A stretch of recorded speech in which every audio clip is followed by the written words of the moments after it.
ребята. Спокойной ночи, мальчики и девочки. Вот сейчас.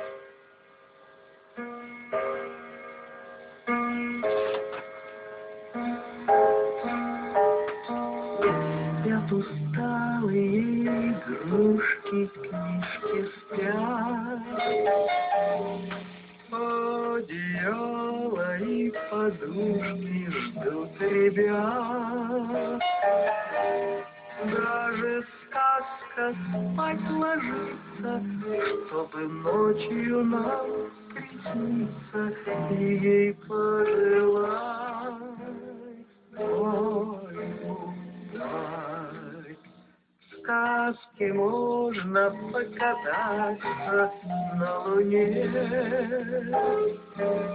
и по радуге промчаться на коне, со слоненком подружиться и поймать его жар птицы,